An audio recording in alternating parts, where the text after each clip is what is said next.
참담합니다. 답답하기도 하고 화도 나고요. 역사에 대해서 이렇게까지 무지할 수가 있을까? 역사 공부를 이렇게까지 하지 않고 살아갈 수 있을까? 계엄령을 정치적으로 사용했던 혹은 정치적으로 악용했었던 권력자들의 말로를 한 번이라도 역사에서 봤다면 이런 굉장히 기본적인 단순한 상식인데 이 단순한 상식조차 인지를 하지 못한 건지 아니면 생각하지 못한 건지 모르겠지만 참담한 심정이. 오늘의 플러스 계엄령의 역사에 대해 알아봅니다. 김재원 카톨릭대 국사학과 겸임 교수 모셨습니다. 어서 오세요. 네, 안녕하십니까? 예, 교수님 제가 개인적으로 팬입니다. 아유, 네. 감사합니다. 네, 아닙니다. 역사상 이번 계엄령이 우리나라 17번째 계엄령이라고 들었는데요. 역사학자로 보시기에 이번 사태 어떤 생각이 드셨어요? 참담합니다. 참담하고 답답하기도 하고 화도 나고요. 사실 분노가 많이 그런 감정이 좀 많이 드는 일이라고 생각을 하는데 그냥 저 개인적으로 역사를 공부하는 사람으로서 역사에 대해서 이렇게까지 무지할 수가 있을까?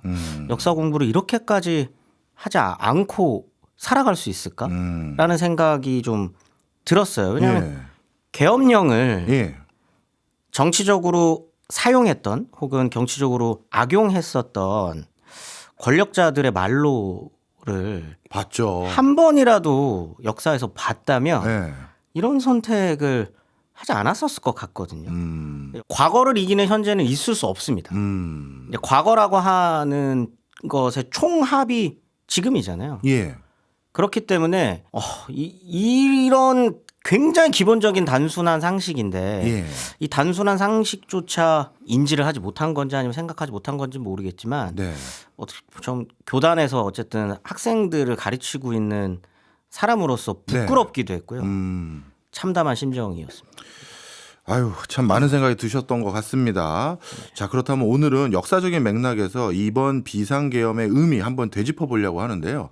아주 기초적인 것부터 다시 한번 우리가 얘기를 해야 될 것 같아요. 진짜 말씀 주신 것처럼 역사적인 교훈을 못 얻었나 싶었던 일도 생기기 때문에 일단 계엄은 무슨 뜻이에요? 계엄이라고 하는 건 설명 저는 법학자가 아니기 때문에 일반적인 이야기를 하면 전시 또는 사변 등 비상사태에 있어서 행정권, 사법권을 계엄사령관, 임명된 계엄사령관이 행사하는 제도입니다. 그러니까 입법권은 법령에 근거하면 입법권은 국회가 행사하는 것이 일단 원칙이에요. 그렇기 때문에 대통령과 같은 국가원수 또는 행정부 수반이 입법부의 동의 아래 군대를 동원하는 것이 일반적인 계엄의 정의입니다.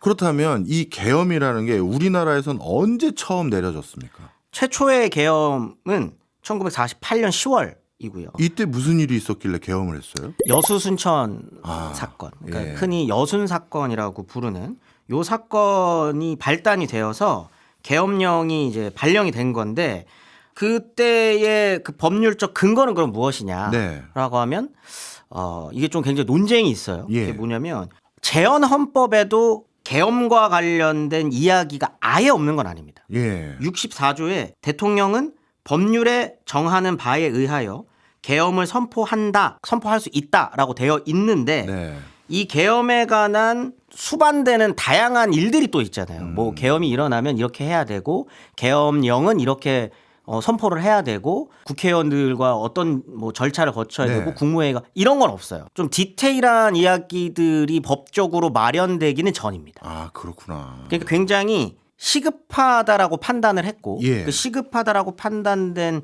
그 환경 속에서 계엄령이 딱 하고 떨어진 거죠. 그러면 이때 이후에는 좀 뭔가 계엄령이라는 것에 대한 법적 프로세스와 이런 것들이 바로 안비가 됐나요? 바로 완비가 되지는 않고요. 법으로만 예를 들면은 그 뒤에 뭐 어떤 식으로 계엄이 이루어져야 된다 이런 이야기들이 붙는 거는 아주 나중인 거고 오히려 이 계엄령과 함께 이상한 법이 하나 또 만들어지죠. 그건 뭐예요? 그게 국가보안법인 겁니다. 요거는 이제 처리하는 과정에서 이 사람들을 법률적으로 이 순간 정권에서는 범죄자로 처리를 해야 됐는데 그럼 어떻게 처리를 할 것이냐라고 하는 문제에서 새로 만드는 법이 이제 국가보안법. 4.18으로 이제 연결이 되는 거죠. 그렇군요. 네. 그러면 여순 사건 일어나기 이전인 1948년 이전에는 계엄법이라는 거나 그와 유사한 법은 전혀 없었던 거예요? 계엄을 할 수 있다라고 하는 것만 헌법 64조에 있고 사실 우리가 생각하는 계엄법의 수많은 하위 법령들은 예. 마련되지 않았던 겁니다. 네. 순서도 조금 이상했었던 게 이게 이승만 정권의 이제 국무회의에서 의결된 게 아니고요. 예. 이 여순 사건을 지휘하고 있었던 군에서 예. 먼저 올리죠. 계엄령을 선포해달라라고 아, 예. 이야기를 하고 그거를 받아서 이제 계엄령을 선포를 하게 되는 겁니다. 그러니까 예. 이제 수반된 그 이하 법령이 없다 보니까 계엄사령관이 어디까지 할 수 있는지도 몰라요. 아. 그리고 어떠한 권력을 갖고 있는지도 제대로 법적 준비가 안 돼 있었습니다. 예. 무소불위의 권력이었었던 거죠. 네. 그러다 보니까 여수 순천 그러니까 여순 사건의 진압 과정이라고 하는 게 예. 대단히 폭력적일 수밖에 아. 없었고 학살로 연결이 되는 것이고요. 예. 이 연결이 되는 학살은 이 여순 사건 자체가 4.3 사건과 연결되어 있는 사건이다 보니까 네. 4.3 사건에서도 비슷한 일이 벌어집니다.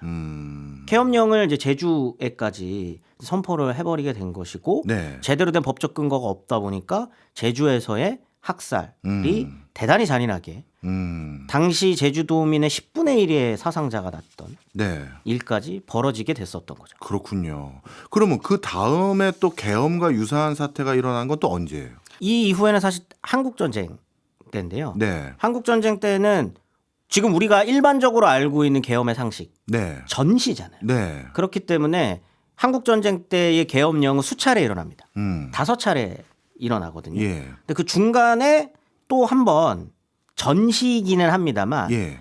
전시와는 상관없는 일로 이승만 정권이 계엄령을 한 번 더 선포를 합니다. 그때는 뭐 때문에? 그게 이제 부산 정치 파동. 아. 이었었던 예. 이제 부산 정치 파동이라고 하는 건 이때 당시 이제 대선이 있어야 됐는데 원래 재헌헌법에서는 대통령 선거는 간선제입니다. 네. 근데 이렇게 얘기하면은 뭐야 너무 비민주적인 거 아니야?라고 생각할 수도 있잖아요. 간선제라고 하는 예. 게 그건 이제 우리 역사에서 간선제가 어떻게 작동했는지를 우리가 알기 때문에 비민주적이다라고 우리 인식하고 있는 거지만 네. 사실 세계의 많은 민주화된 국가에서 간선제를 하죠. 채택하고 있기도 예. 합니다. 네. 이제 그런 느낌의 간선제였어요. 그런데 한국 전쟁이 터지고 전시에 이승만의 인기가 국회 내에서 떨어지게 됩니다.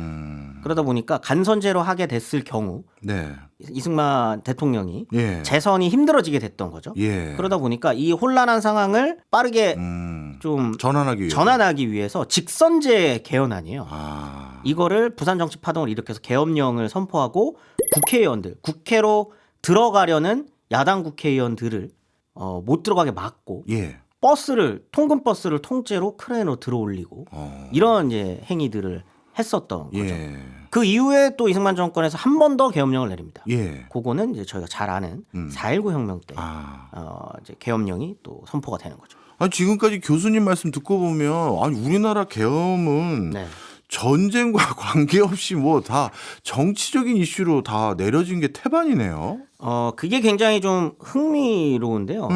흥미롭다고 얘기하면 안 되죠, 사실. 네. 좀 안타까운 건데 이번에 계엄령도 사실 그 계엄의 어떤 그 근거라든지 포고 네. 이 내용들을 보면은 종북이라는 예. 표현이 등장을 예. 하고 이제 지금의 권력을 갖고 있는 사람들이 지금의 국가 비상이라고 하는 걸 어떤 부분을 국가 비상이라고 생각하는지가 사실 문제인 거잖아요. 네. 이 공감대가 형성이 돼야 되는데 지금 네. 모두가 국가 비상 사태다라고 하는 공감대가 일어나면 그건 사실 계엄이라고 하는 상황으로 넘어갔을 때 네. 국민들과 시민들이 저항하지 않아요. 그럴 수 있죠. 그게 그렇죠. 사실 그 대표적인 게 전시인 예, 것이고 예. 전시와 준하는 어떤 상황인 건데 네. 이 한국 전쟁 때를 제외한 나머지의 계엄령이라고 하는 건 국민들, 그러니까 시민들이 지금이 진짜 국가 비상 사태가 맞아? 라고 이제 생각이 들기 때문에 문제가 되는 건데 거의 대부분의 계엄령은 그런 생각 속에서 벌어집니다. 시민들의 그런 생각 속에서. 네. 그러니까 문제가 계속적으로 발생하게 되는 거고 4.19 혁명이라고 하는 어떻게 시민들의 저항으로까지 이어지게 되는 거죠. 네. 그렇다면 지금 우리가 가지고 있는 개헌법이라는 건 네. 예를 들어서 그 대통령의 혼자의 결정으로만 가는 게 아니라 네. 국회 동의라든가 이런 절차 프로세스를 만들어 놓은 거잖아요. 네네네네. 그러니까 순간적인 어떤 오판이 일어나지 않도록 하기 위한 그렇죠. 제도인데 그건 언제쯤 그렇게 정비가 된 거예요? 정확히 제가 그 제가 이제 법률 전공자는 아니어서 네네. 명확하게는 알 수 없지만 이 프로세스가 확립되게 되는 건 6공화국입니다. 아. 그러니까 87년에 6월 민주항쟁으로 지금 우리가 살고 있는 게 사실 6공화국인 거잖아요. 예, 그렇죠. 6공화국 헌법에서 많은 것들이 바뀌는데 이 계엄에 대한 어떻게 보면 문턱을 그다음에 어떤 그 의결 과정을 좀 프로세스를 만들고 이런 부분도 하나가 들어가는 거고 예. 그다음에 이게 법적으로 충돌이 됐을 시 네. 헌법재판소에서 이걸 또 판단할 수 있게끔 만드는 것도 6공화국입니다. 아, 그렇군요. 네. 그러면 6공화국 이전에는 어떤 대통령이나 그 당시 집권 세력이 계엄을 하자라고 했었을 때 거기에 저항하거나 이게 왜 계엄을 해야 될 일입니까 했을 때 그때는 이게 어떻게 수습됐어요? 수습을 못하죠. 그럼 뭐 어떻게 된 거예요? 특히 이제 저희가 잘 알고 있는 것처럼 87년 이전에는 군부잖아요. 예. 당연히 이제 군 동원하기가 상대적으로 수월한. 지금보다는 훨씬 수월했고 군인이니까요. 네. 그러다 보니까 군에 의해서 대부분은 진압됩니다. 진압이군요. 네. 예. 그러면 우리가 흔히 영화에서나 봤던 뭐 진짜 군인이 들어와서 네. 무력 강제 진압을 하고 네. 그렇게 해서 계엄에 반대하는 세력들이 계속 눌려왔던 게 네. 그 6공화국 이전에는 다 그렇게 보면 되겠네요. 그렇죠. 특히 이제 심했던 게 박정희 정권 네. 시절이었죠. 계엄이 굉장히 남발됐고 긴급 조치가 남발됐었던 네. 때가 이제 박정희 정권 때인데요. 박정희 정권 때는 제3공화국이 시작되기 이전에 군사 정권 때 네. 군부가 국가재건 최고회의로 운영될 때까지 포함하면 네. 총 4차례의 계엄을 선포합니다. 네. 첫 번째는 5.16 쿠데타. 이때 네. 이제 계엄을 선포하면서 시작을 하는 거고요. 그 다음에 3공화국이 시작되고 난 다음에 거의 직후죠. 예. 64년에 한일회담 반대 시위. 흔히 얘기하는 6.3항쟁이라고 예. 불리는 이 6.3항쟁을 진압하기 위해서 계엄령이 또 한 번 예. 발효가 되고요. 그 다음이 이제 72년 10월 유신이라고 부르는 10월 17일 날 10월 유신으로 가는 과정에서 계엄이 선포가 되고요. 네. 요때는 계엄이 선포가 된 다음에는 이걸 이제 4공화국이라고 부르죠. 유신 정권을. 4공화국 때는 그냥 일상이 계엄입니다. 예. 일상이 계엄이고 계엄령 하에서 추가적으로 긴급 조치를 내려버리게 되면은 예. 이 긴급 조치 하에서는 더 많은 자유가 억압되게 돼요. 그리고 난 다음에 이제 마지막 사실 계엄입니다. 그게 1979년 부마. 10월 18일 날 부마 항쟁을 진압하는 계엄까지 총 예. 4번의 계엄이 있게 됩니다. 네. 그러면 가장 길게 계엄을 했던 거는 전부 다 70년대다라고 보면 맞습니다. 되네요. 네. 예. 이게 근데 너무나도 이건 좀 어떻게 보면 역사 연구자로서 예. 흥미로운 건데요. 예. 이 박정희 정권 시기의 계엄, 특히 70년대 유신 정권 때의 계엄의 예. 핑계가 네. 민주주의입니다. 그게 무슨 소리죠? 제 이해가 안 네. 가네요. 한국적 민주주의라고 부르는 예. 민주주의 수호를 위해 예. 그리고 평화의 수호를 위해 어쩔 수 없이 계엄한다가 핑계였습니다. 근데 이제 그거를 이야기를 하려면 예. 72년에 이제 계엄이 떨어지는 건데 71년에 국가 비상사태를 먼저 선언을 해요. 네. 그때 이제 담화를 발표를 하거든요. 네. 그 담화문에 그 힌트들이 조금 있습니다. 예. 거기 이제 최근 급변하는 국제 정세라고 되어 있고요. 대결에서 협상으로 이른바 평화 지향적인 경향이 흐르고 있다라고 예. 이야기를 합니다. 그런데 요거에 이야기하는 게 그게 뭐냐면 흔히 데탕트라고 부르는 네, 네. 70년대에 잠깐 불었었던 동서냉전의 화해인 거거든요. 그러면 어떻게 되냐면 동아시아만 놓고 봤을 때 베트남에서 지금 베트남 전쟁을 치르고 있는 베트남에서 미군이 슬 빠지려는 모양새 네. 보이게 되는 거고 우리가 지금까지 심지어 얼마 전까지 전쟁을 했었던 중공이라고 그때 부르죠. 네. 중국과 미국이 화해하는 듯한 모양새가 비춰지고 그렇죠. 이렇게 되면 주한미군은 어떻게 되는 거지? 라고 하는 생각이 들 수 있잖아요. 예. 그러면 우리 안보는 어떻게 되는 거지? 라고 하는 생각이 좀 들 수 있습니다. 박정희 정권에서는. 예. 거기에다가 실제로 68년 무렵이 되면은 국내적으로는 사실 안보에 구멍이 나긴 해요. 예. 1.1 사태 예. 터지고요. 푸에블로 납북 일어나고요. 실제로 휴전선에서 남한과 북한 사이에 대한민국과 북한 사이에 교전이 자주 일어나기도 하고 그랬군요. 사상자가 굉장히 많이 나오기도 합니다. 예. 그러면 박정희 정권 입장에서는 예. 국제적으로 불고 있는 평화 무드가 마음에 들지 않는 거예요. 그렇겠네요. 우리만 고립되는 건가? 그렇네요. 라는 생각을 할 수 있는 버려질 거죠. 수 있다. 예. 버려질 수 있다라고 생각을 했고 여기서 버려진다라고 하는 건 대한민국이 버려지는 게 아니라 본인의 권력이 버려진다라고 이제 생각했었던 거죠. 그럼 이거 이겨내는 방법으로 예. 우리는 무엇을 선택해야 되느냐? 계엄이다. 아. 우리는 총화 단결해야 되고 예. 국민들은 나의 지도하에 예. 일치 단결하여서 네. 국제적 평화 무드에 반하는 지금 한반도의 상황을 이겨내자. 예. 이것이 땡땡치고 한국적 민주주의다라고 하는 걸 주장하게 됩니다. 네. 그러니까 민주주의라는 말을 자신들 마음대로 가져다가 썼던 거죠. 네. 그래서 유신은 그들 표현으로 따지면 민주주의 수호 체제였던 거예요. 아. 그러면 평화가 정권에는 오히려 위기라고 생각한 거네요. 그렇죠. 네. 야, 이런 황당한 일이. 그러면 이런 긴급 조치, 그다음에 유신 체제 이런 것들을 계속 어떻게 보면 이어가기 위한 사회적인 분위기를 조성하기 위해서 계엄이 활용해 왔다. 그렇죠. 그럼 이때도 결국 정치적 계산인 거네요. 물론입니다. 물론. 네. 근데 이제 이게 한국 사람들은 그런 것 같아요. 이게 네. 저희가 한국 사회의 한국 역사의 그 흐름을 쭉 보면 정치를 좋아할 수 없어요. 그러다 보니까 정치에 관심이 많지만 정치를 혐오하는 게 한국 사람인 것 같거든요. 그렇죠. 많은 분들 그렇죠. 그러니까 정치적 계산이다라고 하면은 일단 안 좋은 의미로 이제 사람들이 이제 생각을 네. 하게 되는데 정치적 계산이라는 게 어떨 때는 필요한 걸 수도 있는 예. 거거든요. 근데 사실 이런 유신 시절 혹은 또 50대의 시절 이 시절의 정치적 계산이라고 하는 건 대단히 반민주적이고 반헌법적이고 예. 인권을 유린하고 이랬던 거랑 연결이 되다 보니까 사실 정치적 계산이라고 하는 게 굉장히 부정적인 뉘앙스로 좀 읽히는 거잖아요. 예. 그게 딱 가장 전형적인 예가 이런 거거든요. 그러니까 유신 헌법이라고 하는 거를 만들면서 헌법 내용을 바라보고 있으면 국제적인 평화, 민주화라고 하는 것이랑은 전혀 상관없는 내용입니다.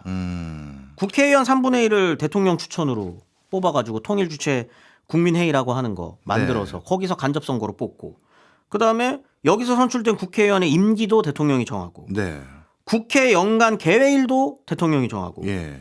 대통령이 헌법 효력까지도 정지시킬 수 있는 긴급 조치 내릴 수 있게 하고 임기 6년으로 연장하고 사실상 종신제로 이어갈 수 있게 만들고 네. 이런 것들을 보면 대단히 정치적인 목적 하에서 이루어진 계엄이다라고 하는 게 눈에 너무나도 보이는 행동이었던 거죠. 그렇네요.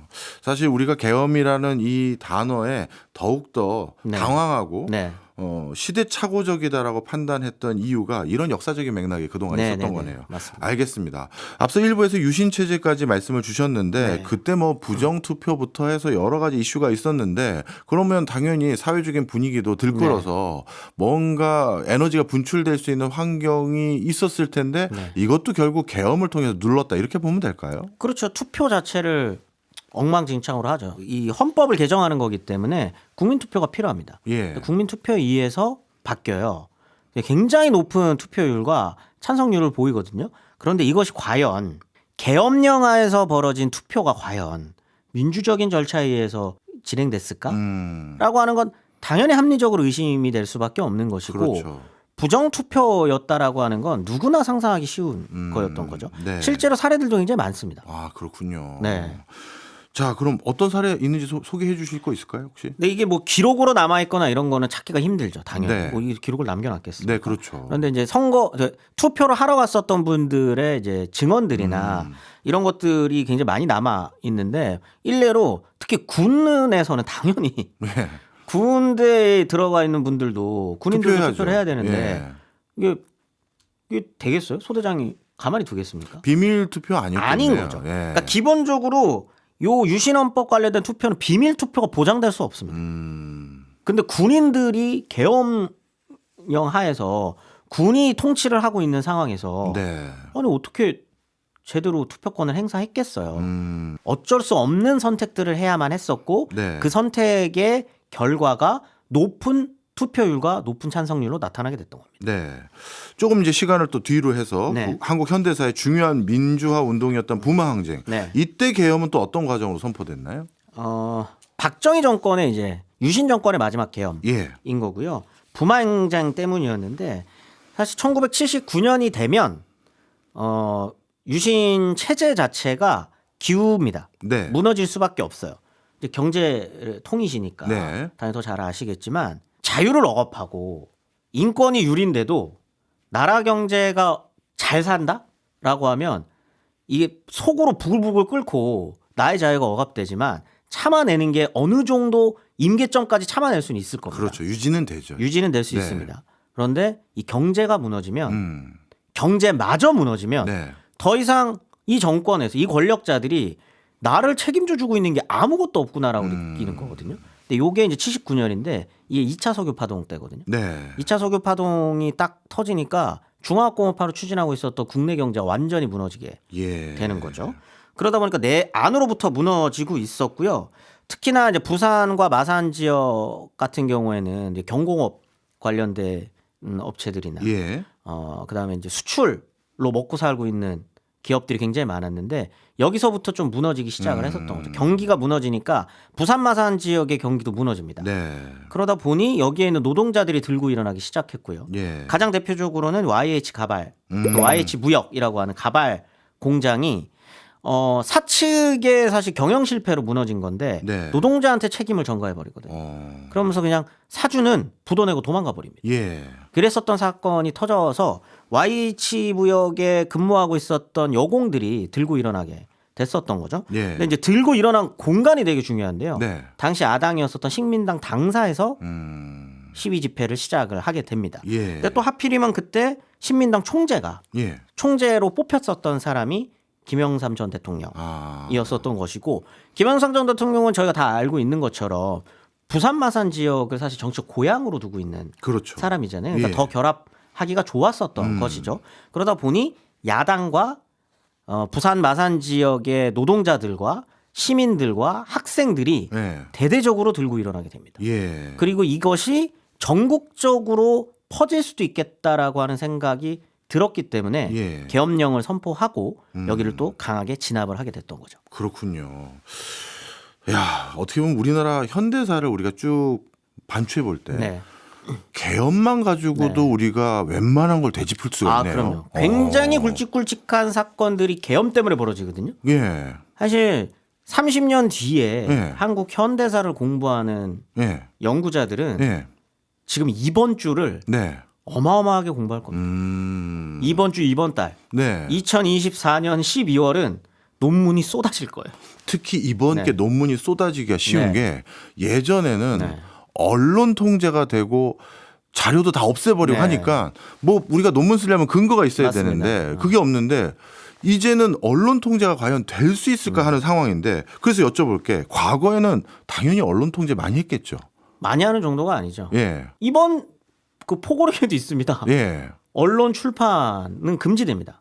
이때는 언론 출판이 통제하에 있죠, 정확히는. 통제하에. 계엄사의 통제하에 있게 되다 보니까 네. 언론이 쓸 수 있는 말이 있고 못 쓰는 말이 생기는 거예요. 그러다 보니까 제대로 국가가 어떻게 기능하고 있는지를 알기가 어렵죠. 네. 그러다 보니 시민사회가 이걸 알 수 있는 방법은 네. 사실 대자보 말고는 없습니다. 대자보 그냥 그래서 이제 대학가에서 이제 주로 그런 이야기들이 이제 전달이 될 수 있는 것이고요. 그 다음에 또 전달될 수 있는 게 굉장히 또 이것도 굉장히 흥미로운 뭐예요? 건데 이게 사실 집회가 금지되고요. 예. 계엄령이 떨어지면 사람들이 모이는 걸 금지시켜요. 그런데 공식적으로 계엄령 하에서도 네. 모일 수 있는 공간이 몇몇 있습니다. 교회? 그렇죠. 예. 종교, 예. 학교죠. 학교. 그렇기 때문에 계엄령 하에서 이 계엄에 반대하고 예. 민주화를 위해서 그 목소리 내는 공간들이 네. 학교 아니면 종교시설 그랬구나. 유일하게 모일 수 있는 공간입니다. 그런데 또 흥미롭게도 한 군데가 더 있어요. 어디예요? 그게 새마을 운동 하는 데나 예. 아니면 공장 새마을 운동 하는 데나 네. 아니면 그 대학 지역에서 보면은 학도국단이라고 들어오셨나요? 알죠. 네. 네. 학도국단 이런 데들은 모이게 해주거든요. 국가를 위해서 이제 약간 반관 반민 조직이다 그렇죠. 보니까 네.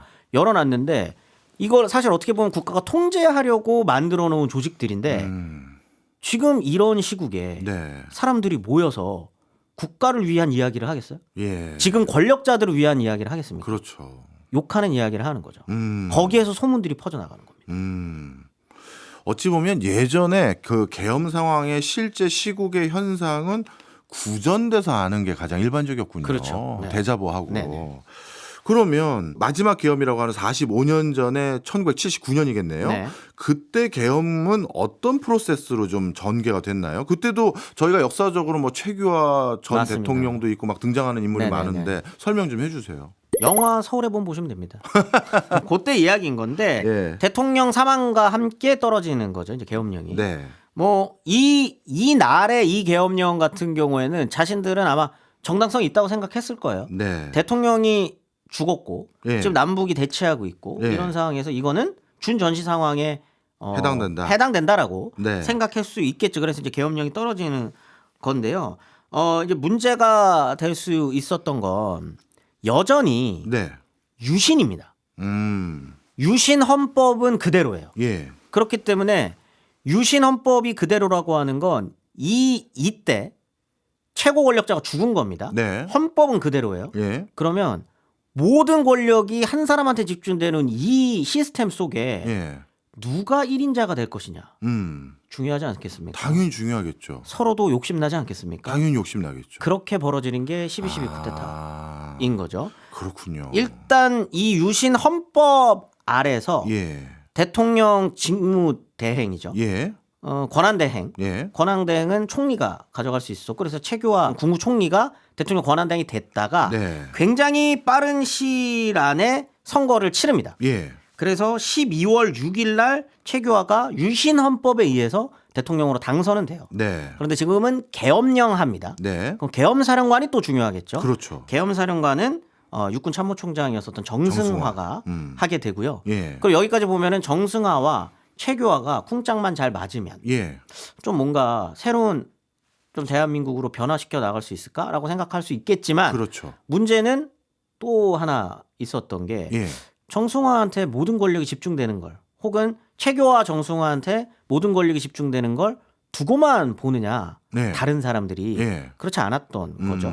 그중에 가장 욕심을 많이 냈었던 인물이 예. 전두환이라고 하는 당시 보안사령관이자 예. 합동수사본부장이었습니다. 예. 근데 이 합동수사라고 하는 건 11.6 사건을 조사하는 거거든요. 네. 그런데 이 합수부장이 봤을 때 지금 계엄사령관으로 임명돼 있는 예. 사실상 1인자가 이 자리에 있었네? 그럼 이거는 의혹이 있을 수 있는 거 아닌가? 네. 라고 생각을 했던 것이고 생각을 했다기보다는 그렇게 몰려고 했었던 것이고 네. 이 핑계를 대어서 계엄사령관을 교체하려고 했었던 게 12.12 쿠데타였었던 네. 거죠. 네. 그리고 난 다음에도 계엄령은 계속 이어집니다. 근데 중요한 건 이 과정 속에서 이 계엄령의 과정 속에서 많은 사람들은 희망을 봤거든요. 예. 계엄 속이지만 예. 왜냐하면 최고 권력자는 죽었고 그 상황에서 뭔가 변화가 있을지도 모르겠다라는 희망을 품는 건 어떻게 보면 자연스러운 당연하죠. 거잖아요. 예, 예. 그러니까 대학생들도 그랬고요. 시민사회도 마찬가지였고 예. 야당 정치인들도 마찬가지였습니다. 이런 상황을 흔히 얘기하는 게 사실 서울의 봄이라고 하는 거죠. 그렇죠. 1980년 3, 4, 5월에 이 희망을 거리에서 분출하고 네. 야당 정치인들은 또 언론을 통해서 이야기하고 네. 앞으로 어떤 나라를 만들겠습니다라고 하는 이야기들이 서로 공유되고 공감대가 형성됐던. 네. 그런데 그걸 계엄사령관을 교체하는 쿠데타를 일으켰었던 전두환과 신군부 하나회 예. 입장에서는 억눌러야 했었던 거죠.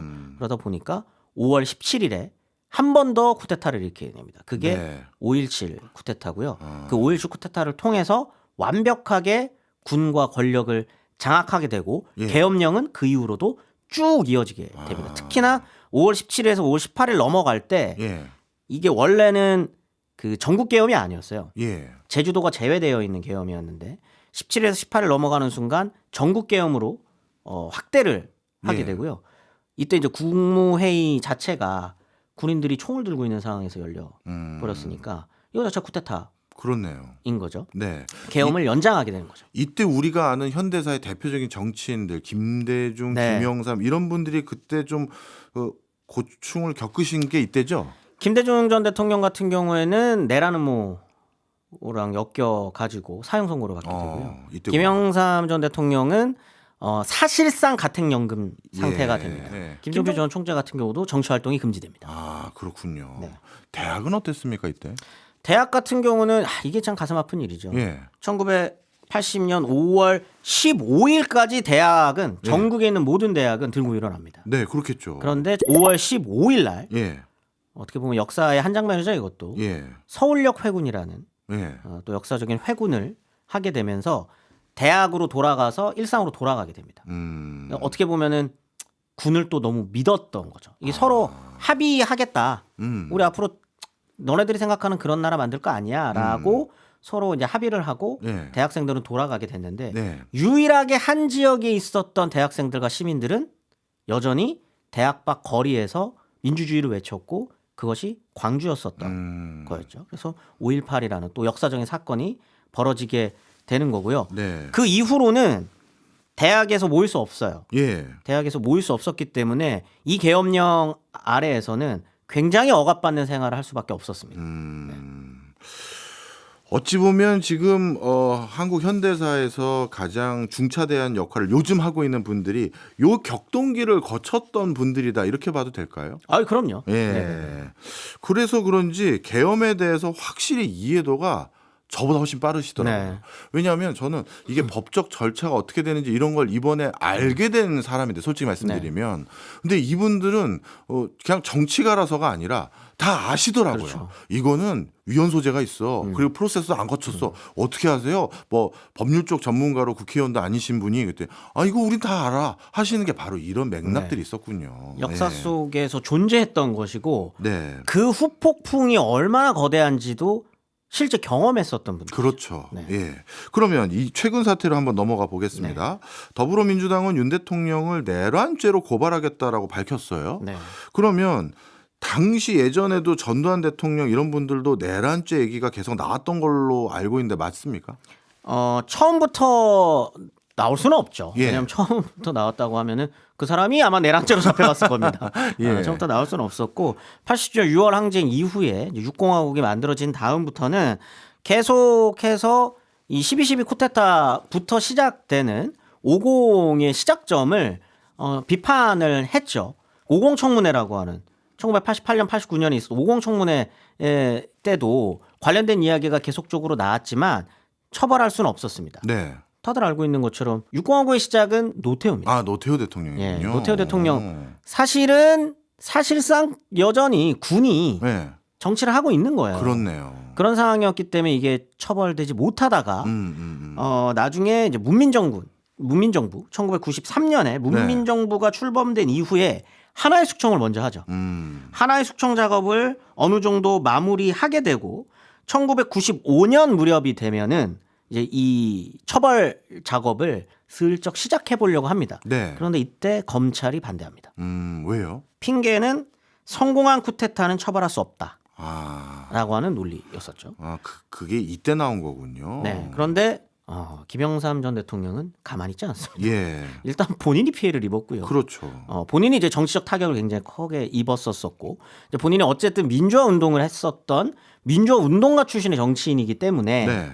이걸 가만히 둘 수는 없다라고 판단을 하고 역사 바로 세우기 운동이라고 하는 그 운동 아래 이것도 같이 들어가 있었던 거죠. 네. 그래서 이제 50 관련된 사람들을 하나하나 기소하기 시작합니다. 예.